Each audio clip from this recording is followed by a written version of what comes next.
Olha aí, estamos live! Bom dia, boa tarde, boa noite para você que está assistindo essa gravação. Vamos dar um tempo aqui para o pessoal começar a entrar. Olá, Bernardo, seja bem-vindo. Cláudia, mais uma vez por aqui. Oi, Ju, Ed Brito.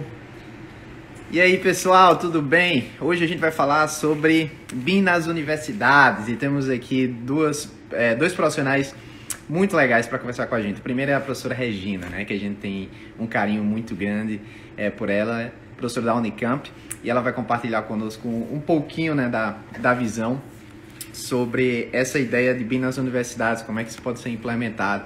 E depois vamos ter o engenheiro Diego, que está por aqui também, né, o professor Diego, onde a gente também vai bater um papo. Então vamos começar com a Regina e depois trazer o Diego para cá. Então vou dar só um tempo aqui para a professora Regina entrar, tá?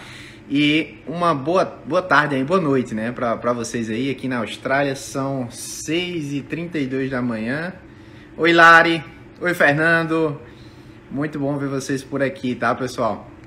Então, só para quem está assistindo essa gravação, quem chegou agora, caiu de paraquedas, não nos conhece, eu sou Arthur Bessoni, tá? Eu sou engenheiro civil, trabalho aqui na Austrália, sou fundador da BIM Experts e a nossa missão é difundir o BIM no Brasil. E estamos fazendo aqui essa Arena BIM Experts toda quinta-feira, onde eu e a Mariana, minha co-host, a gente bate um papo com profissionais, a gente discute temas específicos.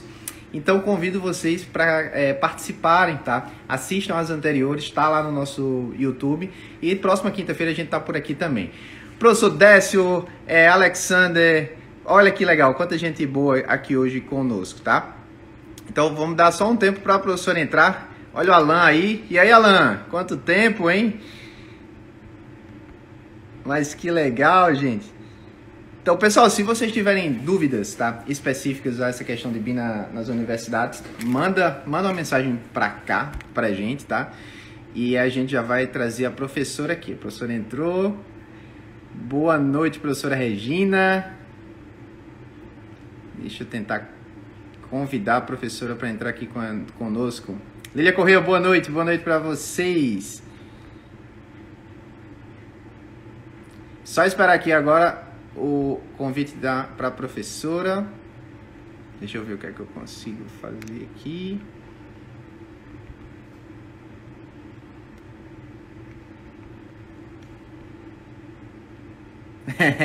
Meu cabelinho, né, Alan? A gente vai mudando, né? Eu tô tentando adicionar a professora aqui e eu acho que agora vai. Vamos lá. Oi, Polly. Boa noite, pessoal. Que galera legal aqui. Rafael. Entramos! Entramos. Oi, professora. Tudo bem? Tudo bom? Noite. Tudo bem, ótimo. Que prazer tê-la aqui conosco mais uma vez, né? Compartilhando seu conhecimento que tens e, claro, esse carisma, né? Especial que a senhora sempre compartilha conosco. Seja bem-vinda, tá? Muito obrigada, muito obrigada. Tá me escutando bem? Porque eu tô só com o celular e sem fone nem nada. Tá ótimo. Tá muito bom assim, tá?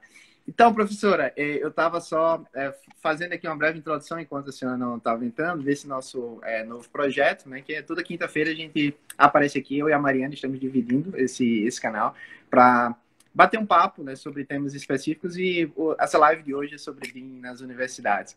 E esse tema surgiu em conversa, né, com alguns alunos, alguns profissionais. Eu tinha falado que eu fiz, quando eu estava no Brasil, antes de vir para aqui para a Austrália, eu fiz um treinamento, eu estava num centro de treinamento autorizado Autodesk, a gente fez um treinamento de BIM para professores, né?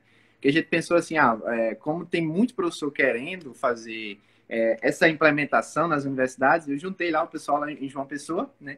E tiveram professores de diversas universidades, desde a federal até várias universidades privadas. E foi uma experiência muito boa, porque realmente os professores falaram assim, nossa, a gente não tinha algo desse tipo, e falta, né? Porque a vida acadêmica é corrida, como sabemos. E BIM é muita coisa nova, né?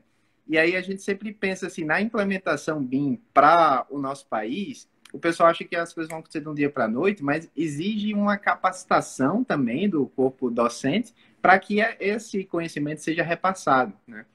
E aí eu queria, antes de a gente começar a bater um papo sobre isso, eu queria pedir para a senhora se apresentasse aqui para quem ainda não conhece a Regina. Eu já conheço a Regina, sou fã de carteirinha, professora da Unicamp, com experiência gigantesca, mas se a senhora pudesse falar brevemente das suas áreas de pesquisa, o que é que a senhora faz hoje, seria muito bom.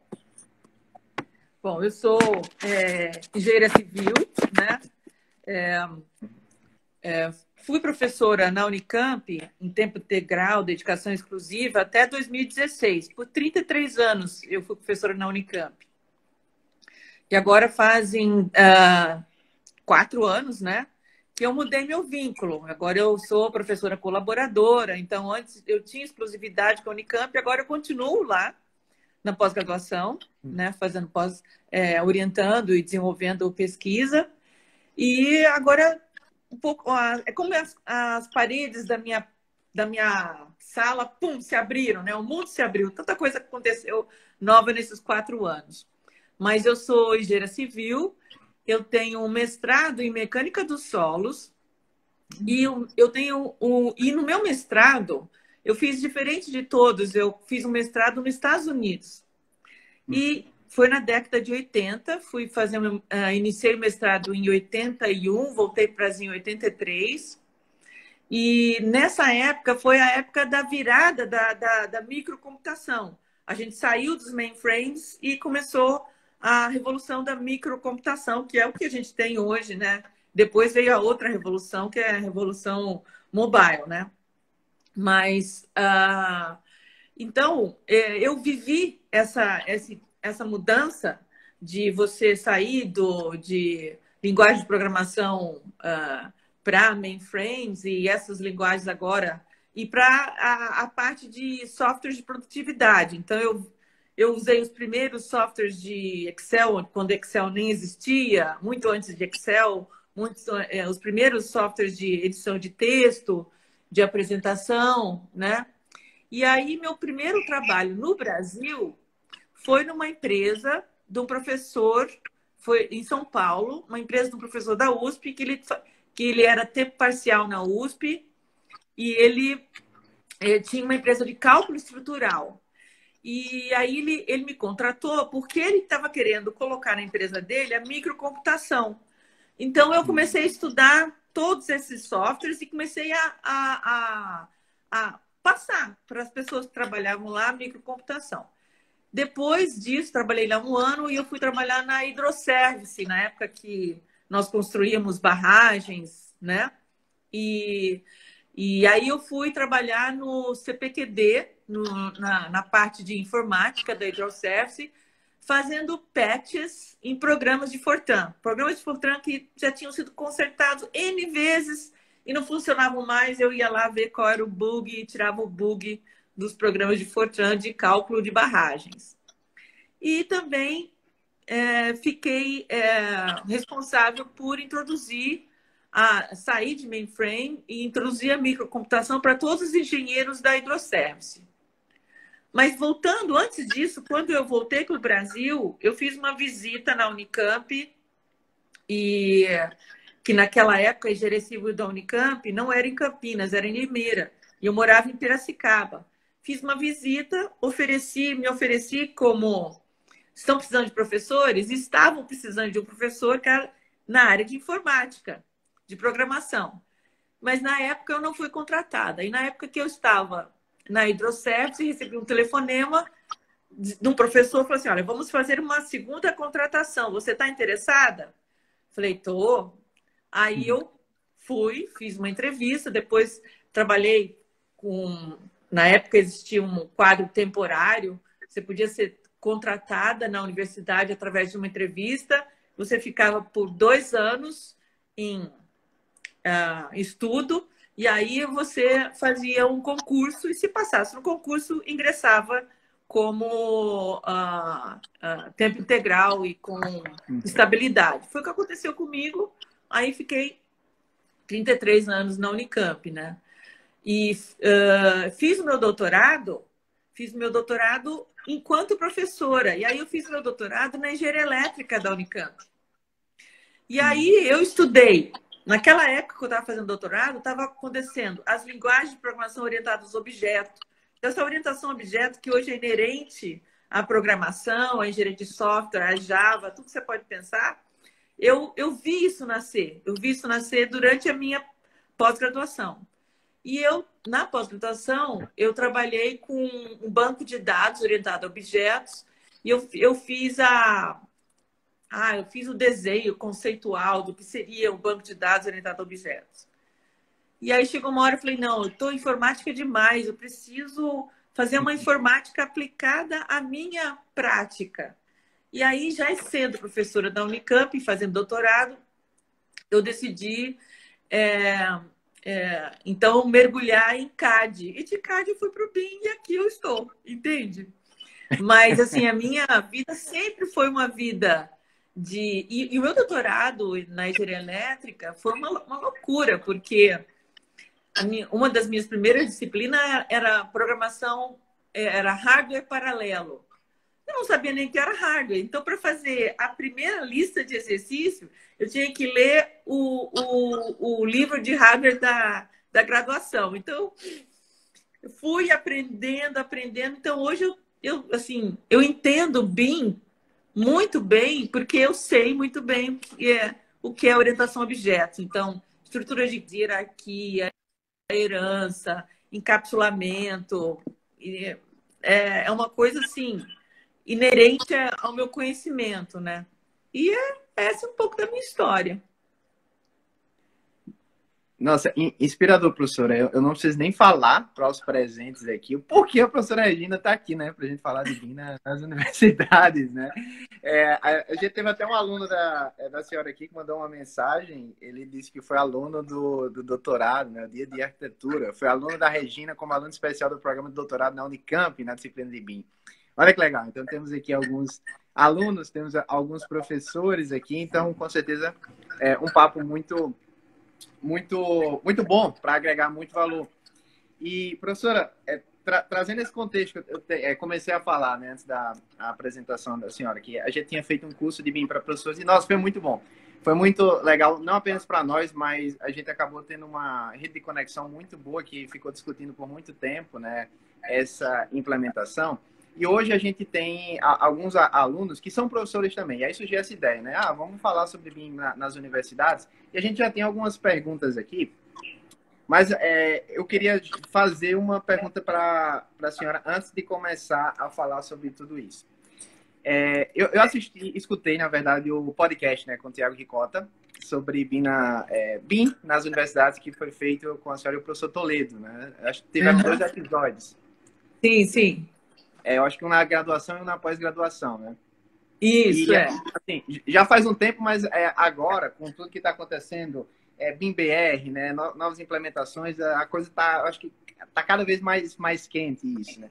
Só que a gente sabe que leva um tempo. Eu queria saber, com toda a sua experiência, a senhora acredita que o BIM deveria ser implementado na graduação? E se for implementado na graduação, existiria alguma forma de ser implementado? Porque sempre tem aquela discussão, deve ser uma disciplina específica, deixa o BIM para pós-graduação. Como é que a senhora vê isso?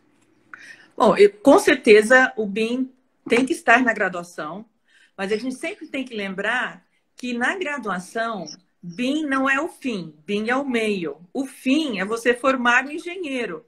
O fim é você ensinar o cálculo estrutural, o cálculo da fundação, a distribuição de água, né, o tratamento de esgoto, recursos hídricos, né, aeroportos.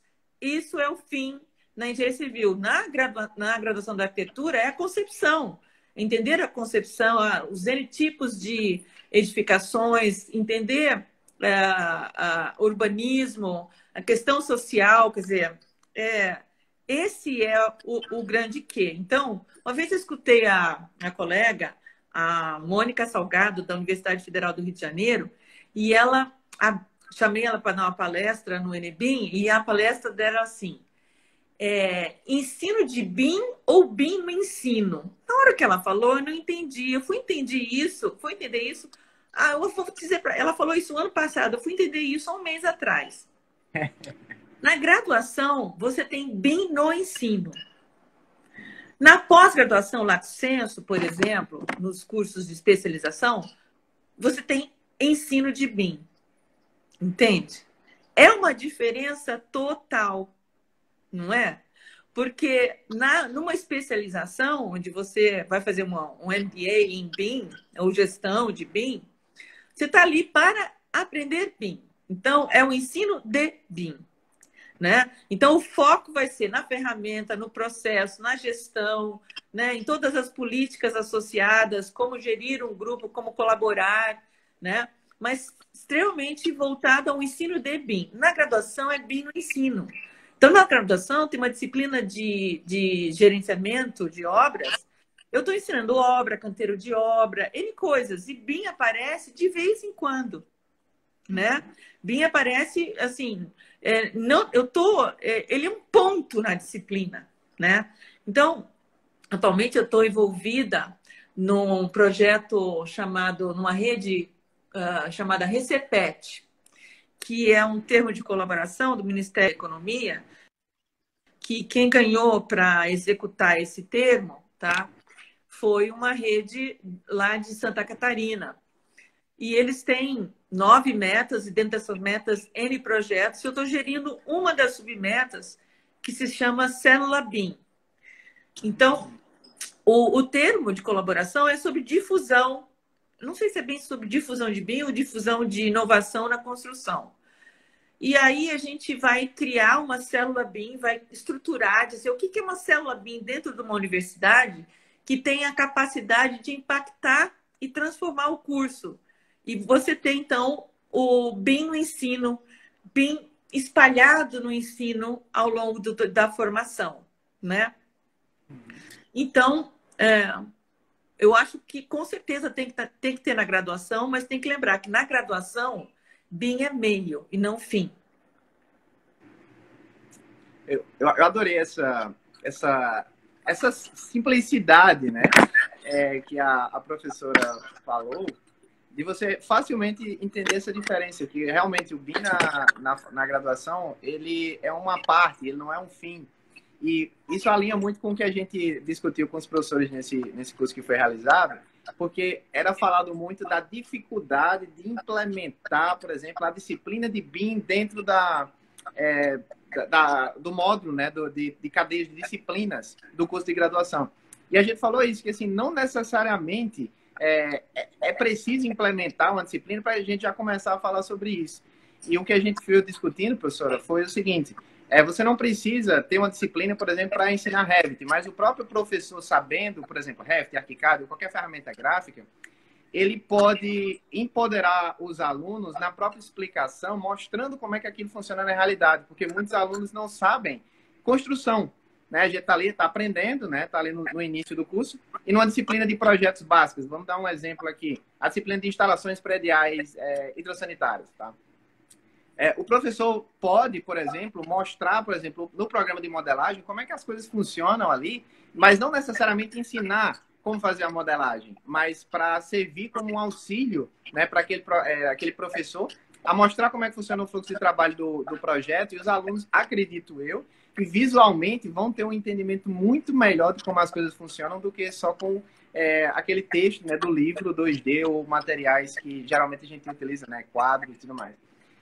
A senhora concorda com esse tipo de abordagem, de não necessariamente ter que incluir, mas poder utilizar como recurso gráfico, visual, para auxiliar o ensino? Não, com certeza. Assim, é um erro achar que toda vez que você vai implementar o BIM no ensino, qualquer ensino que seja, por exemplo, na orçamentação, no planejamento da obra, ou, por exemplo, em sistemas prediais, que você vai começar a partir da modelagem. Então, muitas vezes, eu, quando implementei BIM no curso de Arquitetura e Engenharia Civil da Unicamp, eu comecei de trás para frente. Eu comecei lá nas últimas disciplinas, que é na disciplina de projeto, para depois chegar na primeira disciplina, que é a disciplina de modelagem, tá? E na disciplina intermediária, ensinei muitos anos afinco, desde 2011, eu ensinei na Unicamp. Na verdade, comecei a ensinar em 2008, mas aí já não era com BIM, era com CAD 4D. Existia CAD 4D antes de simulação 4D com BIM. Mas você precisa de um modelo pronto. Se você tem um modelo pronto, é muito fácil ensinar compatibilização. É muito fácil ensinar simulação 4D, a integração do planejamento, né, com a visualização do planejamento no modelo, né? É muito fácil ensinar isso, não é difícil ensinar. Agora, ensinar o ciclo da correção, da coordenação 3D, que é o clash, aí os relatórios, volta, corrige, o clash, volta, né? Junta, corrige, volta. Isso é difícil, certo? Mas o ato de fazer o clash, muito fácil ensinar. O ato de fazer a simulação 4D, muito fácil ensinar. Gostosa, fácil ensinar, faz a pessoa compreender assim, a aplicação dessa tecnologia de modelagem muito fácil, né? Ali dentro, pontualmente, faz que as pessoas queiram aprender mais, né? Essa é uma grande dificuldade do professor, dele ter modelos bons para ensinar, sabe? Eu sempre falo isso quando eu me envolvi com a Câmara BIM, eu me envolvi no início da criação da Câmara BIM aqui no Brasil. Eu falei para eles, olha, a maior contribuição que vocês podem dar para o ensino é disponibilizar modelos prontos. Modelos de teatro, modelo de posto de gasolina, modelo de... E pode ser modelo com erro, não precisa ser modelo livre de erro. O modelo com erro é um modelo bom para a gente aprender, entende? Sim. Né? Porque daí você só precisa editar para corrigir, né? E depois disso você usa, com essa compreensão, você usa a modelagem. Então eu comecei pela colaboração, da colaboração para verificação e, por último, eu fui para ensinar modelagem. De todos é a mais difícil. É a mais difícil? Eu acho. A modelagem. Seria, no caso, mais trabalhoso para os alunos por questões técnicas? Por que você acredita que seria mais Porque difícil? Não existe perdão para o professor. Ele tem que estar muito bom. Sim. Ele tem que saber pilotar muito bem a ferramenta. Entende? Não existe perdão para o professor. Ele tem que ser um bom professor naquilo. Quando você ensina, por exemplo, ensina projeto colaborativo, como eu fiz muitas vezes, tá? Você fala para o aluno assim, eu falava para eles, olha, não sei fazer modelagem, tá? Então eu vou trazer aqui para vocês um palestrante, vou trazer um professor que fala alguém. Então eu trazia palestras específicas, eu encontrava cursos online, que eles, um conteúdo online gratuito que eles podiam fazer. Então, como eles gastavam muito do tempo deles aprendendo a modelar e eu não participava desse processo, tá? Então, eu reduzia um pouco na cobrança da solução projetual. Uhum. E existe uma perda, né? Existe uma perda, porque o aluno botou um esforço dele numa coisa diferente ali, entende? Uhum. Então, você tem que saber... você tem que saber se colocar, encontrar o caminho para o aluno e saber o quanto você pode exigir. Uhum. Outra coisa que eu acho complicado de ensinar software também, principalmente, vamos pensar que graduação, uma turma que você tenha 40 alunos, né? Mesmo você em um laboratório. Se você não tiver, por exemplo, monitores ou profissionais para ajudar, dá uma confusão muito grande, porque alguém tem uma dúvida, você vai lá tirar essa dúvida, né? E aí tá todo mundo esperando aquilo ser solucionado para você continuar o trabalho. E, na verdade, outra pessoa tem uma dúvida, então você fica só ali tirando dúvidas e acaba que a aula não rende muito. Então, o que a gente utiliza, né, para meio que contornar isso, é aquela ideia do team-based learning, né, aprendizado em equipes. E aí junta em equipes e aí até os próprios profissionais da equipe vão ajudando uns aos outros e aí a gente consegue gerenciar melhor uma turma maior. Mas, assim, eu imagino na graduação, juntando todas essas pecinhas para quem é professor, por exemplo, da graduação aqui, que está nos ouvindo, está nos assistindo agora, professor. São muitos desafios, né? O primeiro é lidar com o novo, que apesar de o BIM estar aqui há muito tempo, a gente sabe que é novidade para muitas pessoas, considerando a variedade do Brasil, né? A gente já pode ter, por exemplo, alguns incentivos, algo mais envolvido no eixo ali, Rio-São Paulo, talvez, mas quando você vai para Norte, Nordeste, alguns outros locais do Brasil, talvez ainda está muito, muito recente. E aí, além de ter que ter essa flexibilidade, ter que ensinar software para turmas geralmente grandes, porque é difícil a gente ter turmas pequenas, né, de graduação. Então, acho que são várias dificuldades que aí precisam ser contornadas. E aí, agora eu reavalio o que a senhora falou e faz muito sentido. A modelagem talvez seja o mais difícil. É mais difícil. Agora, sabe, você fez uma pergunta anterior, como inserir? Eu acho que não existe uma resposta única, não existe o caminho único, tá? Depende muito de onde você está, do conjunto de professores que você tem, das possibilidades que você tem de incluir isso permear o ensino de BIM, né? Pulverizar ele na sua grade curricular.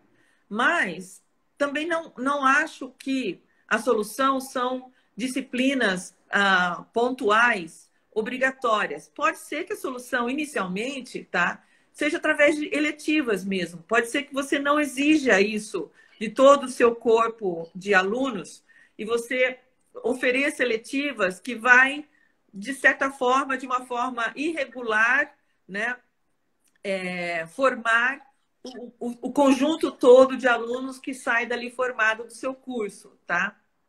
Outra coisa é que o único jeito de você aprender não é sentado ou numa sala de aula com um professor. A formação na graduação, ela é tão holística. Existe a iniciação científica, existe o estágio, existe a empresa júnior, existe o escritório modelo, entende? Então, se a empresa júnior, né, se ela adota BIM, ela cria uma oportunidade de aprendizado muito grande entre os componentes, tá? Muitas vezes ela é vetor de transformação do curso, tá? Escritório modelo em cursos de arquitetura, né? Que prestam serviços dentro da universidade, para fora da unidade, fazem serviços sociais. Também, então a gente tem vários exemplos no Brasil, na Universidade Federal de Santa Catarina, na Universidade Federal da Bahia, e temos também no Instituto Federal do Rio Grande do Norte, tá? Exemplos de projetos de extensão que transformaram o curso, tá? Então, ações de professores e, às vezes, até ações de alunos, tá? Que estão transformando o curso, tá? Então, não precisa ser o professor, pode ser o aluno também. Inclusive, nessa temática, eu recebi uma mensagem aqui do Paulo Klein. Ele falou o seguinte: Arthur, em 2018, eu criei com os colegas o GBIM na Universidade Federal de Santa Catarina, que é o primeiro grupo focado no tema em universidades do Brasil, e já recebemos o prêmio do ENEBIM pela iniciativa da professora Letícia Matana, que é responsável hoje pelo projeto. Então olha aqui exatamente um exemplo. E realmente é algo muito bom, porque eu lembro, quando eu estava na universidade, eu não criei um grupo de BIM, mas a gente criou um grupo de empreendedorismo, chamava Liga Empreender Mais, que é um tema que a gente não tinha na engenharia civil, né? A gente não escuta falar de empreendedorismo, geralmente. E foi uma experiência fantástica, fantástica. A gente aprendeu muito muito mesmo. E com certeza é algo que eles podem estar aprendendo também, só que na área de BIM agora, né? Então, esses grupos, realmente, a academia não é só o professor-aluno, como a senhora falou. Tem muita coisa, tem pesquisa, tem extensão, tem muito...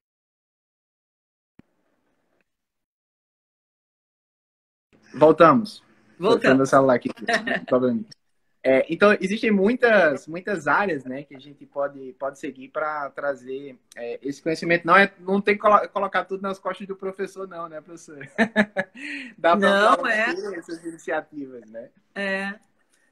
Eu acho que cada vez mais a gente forma um aluno para ele, o engenheiro e o arquiteto sempre foi assim, eu acredito, mas o engenheiro um pouco menos, para ser um empreendedor, né?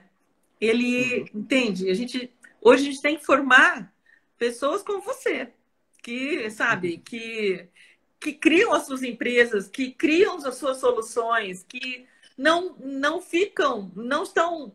foram feitos para uma determinada vaga, né? Foram feitos para criar a vaga, né? Então, a gente tem que criar esse aluno, entendeu? Esse engenheiro, esse arquiteto, é essa pessoa que a gente tem que criar. Eu fico feliz com as palavras. Inclusive, eu não sei se a senhora lembra, mas logo quando eu estava terminando a minha graduação, eu fiz trabalho de conclusão de curso em BIM, né? Implementação BIM. Logo depois eu apresentei isso lá no Autodesk University.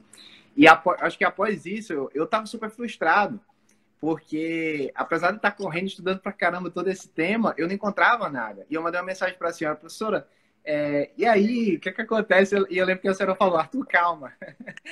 Calma que as coisas vão acontecer, né? Porque a gente costuma, após ali, a graduação, a gente tá super ansioso, querendo colocar em prática o que a gente aprendeu, querendo aprender, querendo ter experiência. E eu simplesmente não encontrava oportunidades. E eu fiquei super frustrado. E a senhora falou, Arthur, calma. E olha, vários anos depois, realmente, as coisas acontecem. É só a gente ter um pouco de paciência, né? E hoje, graças a Deus, minha carreira deu muito bem, né? Por tudo isso, o BIM, eu acho que foi um dos embasadores disso, né? Que me ajudou a chegar onde eu estou hoje. Então, muito obrigado por aquela mensagem naquele tempo, né? E hoje eu falo a mesma mensagem para quem está aí terminando o curso, que a gente recebe muita mensagem de recém-formados, o pessoal louco. E aí, o que é que faz? Ninguém quer saber de BIM, o cliente não quer saber de BIM. O mercado ainda está com aqueles problemas que a gente sabe que tem no nosso mercado brasileiro. E eu falo para eles a mesma coisa, calma. Continua lá, né? Calma e eu diria também, invista em você. Invista em você, né? Se, por exemplo, eu acho que o meu mestrado, apesar de ser em mecânica dos solos, né? Mas ele me deu uma segurança. Eu me portava, eu fazendo entrevista sem o meu mestrado, eu fazendo entrevista com o mestrado, era outra pessoa, né? Me deu uma segurança, uma segurança de saber quem eu era, onde eu estava, o que eu queria, né? Porque eu investi em mim, eu investi naquele meu tempo de realmente sedimentar conhecimento ou adquirir mais conhecimento. Não é muito tempo, 2 anos. Uhum. E então eu diria, invista em você. Esse investimento pode ser numa especialização, mas pode ser num bocado de cursos que você tem que saber escolher, né? Que você faz à distância, né? Que você faz pontuais, cursos diferentes, N cursos diferentes, cursos muito voltados para instrumental, mas você não pode esquecer de cursos voltados para você como empreendedor, para você conhecer novas metodologias de gestão de projeto, né? Novas ferramentas de gestão para mudar seu mindset, né? Uhum. Com certeza. É algo que, inclusive, eu faço o tempo inteiro, né? Eu estava até falando isso com o Diego, que o Diego vai entrar já aqui, e a gente fala, Diego, a gente está com mais curso para fazer do que a gente pode, então a gente tem que sair tentando priorizar, né? Porque a gente adora, né? Tá sempre aprendendo, né? Então, o problema hoje é filtrar, né? Porque a quantidade de informação que tem disponível e as universidades elas estão se tornando cada vez mais digitais, né? A gente vê iniciativas até agora do Google, do Facebook, para trazer conhecimentos, cursos de programação, tá tudo disponível aí gratuitamente, tem tanta coisa, né? Tem tanto material bom. E aí, realmente, é filtrar o que traz ali mais interesse para cada um e fazer. E, professora, o Alexander fez uma pergunta aqui, eu só vendo algumas perguntas do chat aqui. Ele falou o seguinte: na percepção de vocês, qual a importância a academia está dando ao BIM com relação ao futuro da construção civil no Brasil? É uma pergunta que pode ser complexa, né? A resposta... Olha, a gente pode achar que a academia não está dando importância, mas está. Uhum. Tá? O NBIM, que é um Encontro Nacional de Ensino de BIM, que sem querer eu criei, tá? E ele já está no terceiro ano, na terceira edição. Ele se mostrou um lugar onde as pessoas vinham e apresentavam o que estavam fazendo. E incrível como tem gente fazendo. Incrível. Olha, só o Unibim já conseguiu levantar 64 instituições, tá, federais, entre federais, estaduais e privadas, que têm ações de ensino de BIM. Tá? Eu acho que isso é bastante. 64? 64. Olha. Tá? E as experiências são variadas. Tá? E, bom, em pesquisa nem se diz, né? Em pesquisa sobre ensino de BIM, a gente tem muita pesquisa sobre ensino de BIM. A gente tem uma maravilhosa, que é um instrumento que eu sempre falo que é o doutorado da Érica Kekuchi, que é a professora na Universidade Federal da Bahia, que ela criou um instrumento para você mapear a grade curricular de um curso de graduação. Primeiramente, ela fez Direito Civil, depois tem um mestrado que atualizou para Arquitetura e Urbanismo, onde você encontra as interfaces nas disciplinas de todos os DBIMs possíveis para serem aplicados. Tá? Essa é uma ferramenta maravilhosa se uma instituição quer olhar para o seu curso e fazer um planejamento de transformação dele. E tem uma outra ferramenta que foi defendida, eu acredito, talvez 1 ano e meio atrás, na Universidade Federal do Ceará, que ela pegou... ela não, foi um rapaz. Eu só sei o sobrenome dele, que é Boés. Ele pegou aquela ferramenta de macro-adoption, de diagnóstico de macro-adoption do Bilal Suker, que é feito para instituições, para prática, e ele transformou para ensino. Então, toda ferramenta que vai criar um diagnóstico tem que criar uma régua, né? Sobre isso. Assim é básico, médio, avançado. Então, você tem que criar você tem que caracterizar. Então, ele foi criando esse degradê de maturidade BIM na universidade. Ele fez uma ferramenta maravilhosa. Então, se você aplica essa ferramenta, você consegue identificar a maturidade que essa instituição tem que ela já tem em BIM. Então, onde mais ela precisa amadurecer em competências? Que é exatamente isso que você falou. E o professor? O que o professor precisa saber? Né? E a outro lado é a sua grade curricular. Como que a grade pode se transformar? Né? Como eu posso pulverizar BIM ao longo da grade? Né? Então, existem essas duas ferramentas que são de estudos, são pesquisa, muito interessante. Tá? Que bom, professor. Tem uma segunda pergunta aqui da Ju Alonso, que está em Portugal, inclusive, né? E ela perguntou o seguinte: há resistência por parte dos professores no Brasil? E eu queria só contar um exemplo que aconteceu nesse curso que a gente fez e passar a palavra para a professora, que a gente estava discutindo entre os alunos, que todos eram professores, né, universitários, e um deles falou o seguinte: olha, Arthur, teve uma reunião lá da universidade, eu fui participar para sugerir, né, a implementação BIM, era um professor novo, ele tinha acabado de passar no concurso, né? E aí, quando ele fez essa sugestão, teve um dos professores lá na reunião, ele deu uma risada e falou assim: o cara chegou agora e já quer sentar na janela. Então, acabou que assim, a resistência não foi por conta do professor que estava querendo implementar, né? Foi mais assim, dos outros professores que não queriam ver muita mudança ali. Então, claro, isso vai variar, né? De universidade para universidade, situação para situação. Mas, assim, eu acho que ainda existe uma certa resistência, mas eu acho que os professores estão buscando fazer isso. E aí, claro, queria ouvir a professora, né, sobre esse tema, né, de resistência por parte dos professores. É impossível não ter resistência, né? O fator humano é a maior barreira para o BIM. Quando a gente faz o levantamento das barreiras, em maior quantidade sempre estão as culturais.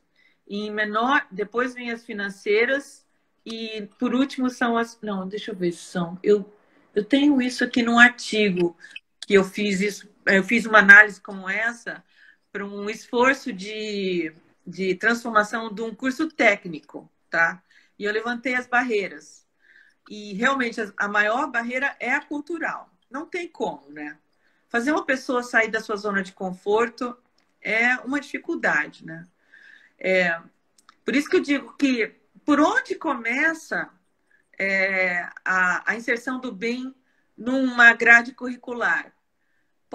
Deve começar pela disciplina que o professor está aberto para. Porque se começar com esse professor, aí vai contagiando, entende? Então, por exemplo, se é o professor, eu sempre falo isso, eu dou sempre esse mesmo exemplo. Se é o professor de paisagismo, é por paisagismo que você vai começar. Porque você pode modelar todo o paisagismo com BIM. Você tem toda a questão das informações do jardim, né? De profundidade de raiz, de vida, de resistência, né? De molhar. Quer dizer, tem tanta coisa que BIM pode dar apoio ao projeto e à manutenção, à orçamentação e ao plantio, que BIM pode fazer com paisagismo. Então, se é o professor de paisagismo que está aberto vai ser com ele. Depois você pode fazer com o professor de projeto, né? Entende? Se é o professor de projeto, de paisagismo, é por ali que você vai começar. Então, você tem que começar por onde existe permeabilidade. Eu lembrei de uma definição do mercado financeiro que eles falam: existem 2 momentos para começar a investir dinheiro, né? É aos 18 anos e hoje, né? Então é como isso aí. O ideal é o ideal, mas se existe uma abertura, começa. Não espera pelo ideal, né? Qualquer professor pode levantar essa bandeira e puxar, implementando o BIM ali como uma ferramenta para auxiliar realmente no ensino. Como você falou, a aula não é sobre BIM, é sobre paisagismo, né? Mas o BIM ele pode ser muito bem incorporado em qualquer disciplina para dar essa alavancagem, né, de conhecimento para os alunos. Professora, tem uma pergunta do Alan Araújo aqui, meu conterrâneo, né? Quais áreas no BIM recomenda para pesquisa nas universidades nesses anos de 2020 a 2021? Eu acho que tem que ser sempre... A pesquisa, ela está sempre... fazendo aquilo que às vezes a prática ainda nem pensou, né?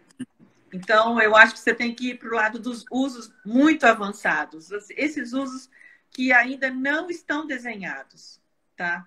Por exemplo, há uns 3 anos atrás, eu terminei um mestrado com o Adriano de Alencar Salles, que nós fizemos o uso do BIM para avaliação pós-ocupação. Ninguém nunca falou sobre isso, entende? Mas hoje, porque eu tenho interesse em avaliação pós-ocupação, tá? Eu queria fazer muito BIM mediando esse processo todo. E agora, com o BIM desenhado para avaliação pós-ocupação, eu posso usar BIM para avaliação de satisfação. Toda empresa que por 2 anos tem que acompanhar o empreendimento dela, avaliando satisfação do usuário, pode fazer isso mediado por BIM, né? Então, assim, você tem que pensar nesses usos que ainda ninguém bem detalhou. É claro que tem muita coisa, muito hoje se fala sobre os gêmeos digitais, né? Eu não diria que é uma novidade na pesquisa, mas trabalhar gêmeos digitais talvez seja interessante. Trabalhar essa coisa do monitoramento, né? E como o sensoriado é sensoriado, de que forma o sensoriado nos ajuda a entender melhor o comportamento, né? Daquela edificação. E, é claro, aprendizado de máquina. Aprendizado de máquina para fazer verificação de projeto, para fazer quantificação, né? É por onde a gente vai. Espero que o Alan tenha anotado aí todas as dicas, mas eu gostei muito dessa definição. Realmente, a academia, ela está à frente do mercado, né? Em 2013, quando eu fiz pesquisa lá na Carnegie Mellon, em Pittsburgh, nos Estados Unidos, com a professora Burko Atkinson, a gente estava estudando a parte de laser scan 3D para integração com modelos BIM, né? E era uma coisa assim, que eu vi a primeira vez lá, eu fiquei encantado, nossa, aí eu cheguei no Brasil, meu Deus, onde é que eu vou encontrar isso aqui? Mas acaba que hoje a gente já tem muitas empresas que fazem esse serviço, né? E se não fossem essas pesquisas, né, essas coisas não vão para frente. Então é importante demais essa visão de pensar o que vem à frente. E aí temos mais um comentário aqui do Dom Oliveira, falou o seguinte: 2 gerações de magníficos professores, inspiração para todos nós estudantes. Olha que legal. Temos várias mensagens aqui, eu vou tentar correr para algumas mais interessantes. A Tati falou: Onde eu sou professora, poucos professores se interessam por BIM, aquela questão da resistência que a gente falou. A Joyce falou que BIM é novidade para a maioria dos profissionais na região dela. E a Bárbara mandou uma mensagem aqui, ó. Essa memória da professora Regina é demais. Sempre lembra títulos e nomes dos trabalhos. Tem que ter uma memória boa, professor. São muitos títulos aí. O Diego Silva ele perguntou: teriam alguma informação sobre o que o BIM-BR está fazendo junto com o governo para que o BIM seja implementado e implantado não só nas obras públicas, como nas universidades? A senhora falou da célula, que inclusive ontem o professor Sérgio Chia, ele falou, né? Ele mencionou essa célula lá na inauguração do Fórum. Na verdade, sim. Essa célula BIM, o que ele mencionou, não tem nada a ver com o BIM Fórum Brasil. Sim. Acontece que tem pessoas que estão aqui e lá estão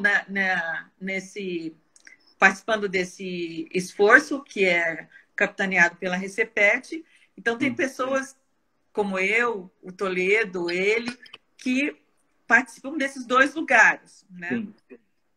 Existe a ideia das disciplinas modelo, que vem do grupo que discutiu a estratégia BIM-BR, né? E eu sei que até participei da banca de qualificação de uma aluna de mestrado, do doutorado, a Cláudia, agora me deu branco no nome dela. A gente foi falar dos nomes. Eu leio de novo. Ela vai ficar muito brava comigo. Ela escreve todos os livros de Revit no Brasil, é ela que escreve. A Cláudia Campos. Cláudia Campos. Então, a Cláudia Campos está desenvolvendo mestrado com o Toledo, exatamente fazendo esse desenho das disciplinas modelo, tá? Eu ainda não sei, até fiquei pensando o que eles estão entendendo como disciplina modelo. Porque eu acredito que nas universidades públicas e nas federais, tá? Eu acho que a solução de implementar disciplinas modelo talvez encontre resistência nos professores, porque a gente é muito independente. A gente é muito livre. Eu não quero uma disciplina pronta que eu recebi de alguém. Eu construo a minha disciplina. Talvez nas universidades privadas, ou talvez em universidades, nas universidades privadas, né? Talvez que as disciplinas modelo tenham maior inserção. O que eu acho que realmente tem inserção, pensando nas federais, estaduais, são objetos de aprendizagem, entendeu? Você criar um objeto e uma ideia de como eu ensino com aquele objeto Clash, como eu ensino com aquele objeto simulação 4D, como eu ensino com aquele objeto extração de quantitativos, certo? Então, assim, você não está pensando a disciplina inteira. Como eu, por exemplo, para um software específico, o Orça Fácil, como eu faço a ligação bidirecional entre modelo e o sistema, né? Então, assim, o que eu acho que vai realmente funcionar e revolucionar são os objetos de aprendizagem, tá? Que esses sim vão ser... o professor fala assim, tá bom, então eu insiro isso aqui para pontualmente mostrar a BIM na minha disciplina, entende? Mas eu quero ensinar orçamento do jeito que eu ensino orçamento. Não quero a sua disciplina de orçamento, entende? Porque professor é muito dono do ato, do projeto de ensino, né? Eu acho. E também tem a flexibilidade, tanto regional quanto de cada novos alunos ali, né? Que o professor tem esse jogo de cintura para ir lidando, né, da melhor forma possível. Então, realmente, é algo a ser investigado, né? Como é que vai ser feito aí esse desenvolvimento dessa disciplina modelo. Mas, assim, existe esforço, sim, do federal de tornar concreto, fazer com que aquele roadmap realmente aconteça, tá? E esse termo de colaboração que a Recepet de Santa Catarina ganhou tem um grande papel nisso, com essas 7 metas e acho que umas 3 submetas tem muita gente trabalhando para que isso aconteça, tá? E agora o BIM Fórum Brasil, né, que tem essa grande meta, eu vejo, de dar voz ao Brasil internacionalmente em certos lugares, como na Building Smart, né? Não é um projeto barato, né?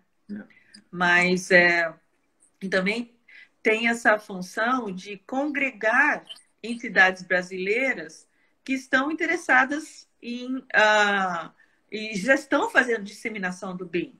Por exemplo, a CEBIC faz muita disseminação do BIM, o Sinduscom faz muita disseminação do BIM, a Câmara BIM, né, também, a Associação BIM. Todas elas são instituições que estão todas elas com metas, projetos para disseminar BIM, né? Então, se você junta esse povo todo para conversar, você vai ter uma disseminação organizada, né? Não vai ter coisas duplicadas, né? Esforços, então, realmente colocados no lugar certo.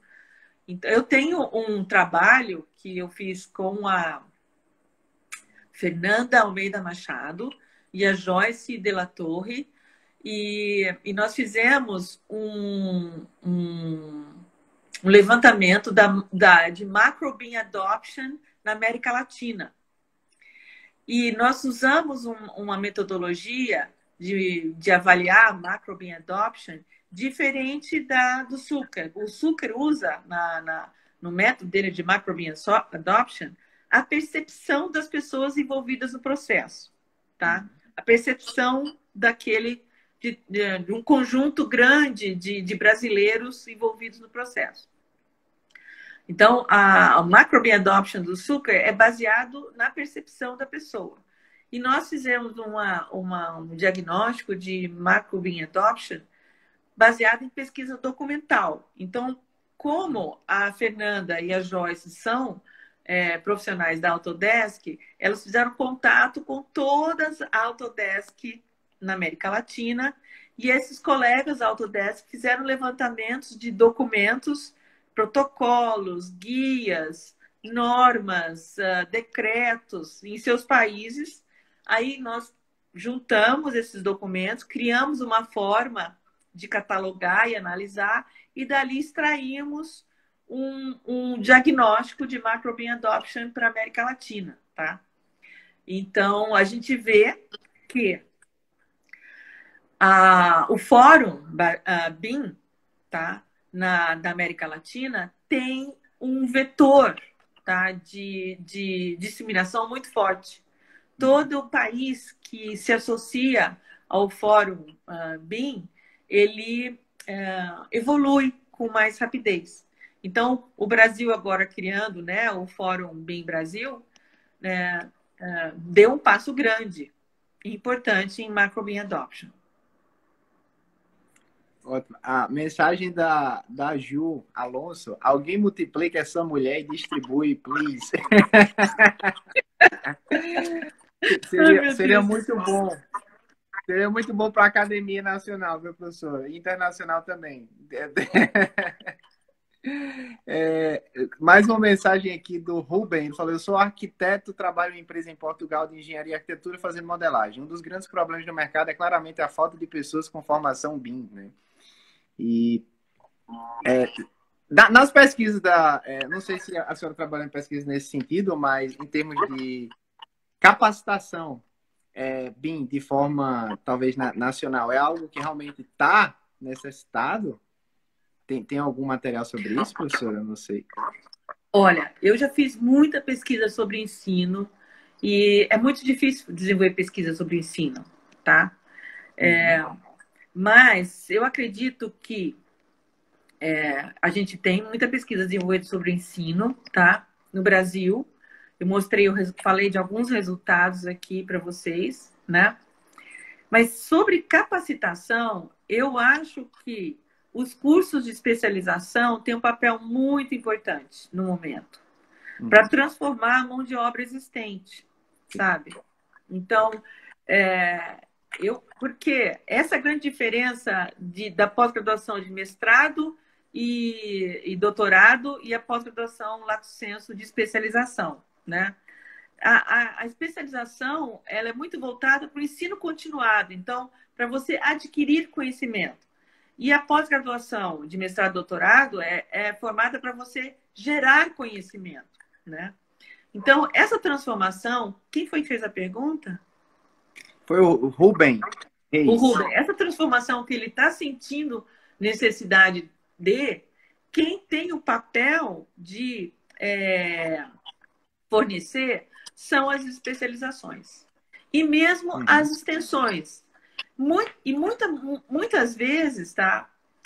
As empresas que oferecem serviço de diagnóstico e criar o plano de implementação BIM para os escritórios, para as construtoras, elas também têm um papel de formação. Elas também dão muito treinamento, porque elas fazem diagnóstico da empresa. Elas entendem qual... Então, geralmente, o que eu tenho visto é que empresas que vendem o serviço de ajudar uma empresa a criar o seu plano de implantação BIM, elas também têm um pacote de treinamento, o que eu acho muito bom. Ok, professora, muito obrigado pela resposta, tá? O tempo da gente tá acabando, né? Até porque todos temos compromissos. E já o próprio Instagram vai cortar essa live daqui a 3 minutos. Então, eu não queria que ele cortasse sem a gente dar um tchau para o pessoal, né? Principalmente em nome da BIM Experts, professor, eu queria agradecer demais, tá?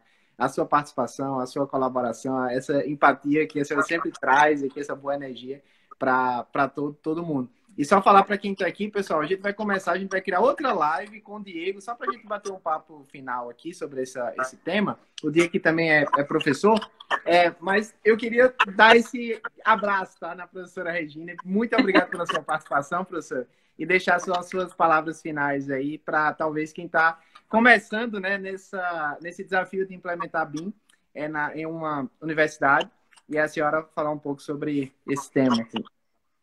Eu não sou muito boa de palavras finais, não. Eu sempre olho para trás e falo assim, por que não falei isso? Né? Mas eu digo para você ir atrás do seu sonho, não ter medo de nada, tá? Não ter vergonha de absolutamente nada. Vai atrás do seu sonho e estuda, aprende da forma que é mais apropriada para você e vai dar certo. Cabe essa oportunidade. Bom, professora, mais uma vez, muito obrigado por estar aqui mais uma vez na nossa Arena BIM Experts, como a gente chama. Inclusive, tem na terceira semana BIM Experts, tem uma palestra sobre estratégias de capacitação em BIM com a professora Regina, tá lá no YouTube. Verdade. Então, o pessoal está dizendo aqui foi muito pouco tempo, é porque quando o assunto é bom, o tempo voa, né? E aí a gente acaba nem vendo o tempo passar, mas já foi 1 hora, viu, gente? Já faz 1 hora que a gente está batendo papo aqui. Então, professora, mais uma vez, obrigado. Vai cair aqui agora essa live, porque o Instagram vai cortar, porque vai já fazer 1 hora. E aí a gente vai voltar com o Diego. Então, apareçam novamente. Eu vou assistir, então, tá bom? Tá. Muito obrigado, professora. Um abraço. Abraço para todos. Obrigada.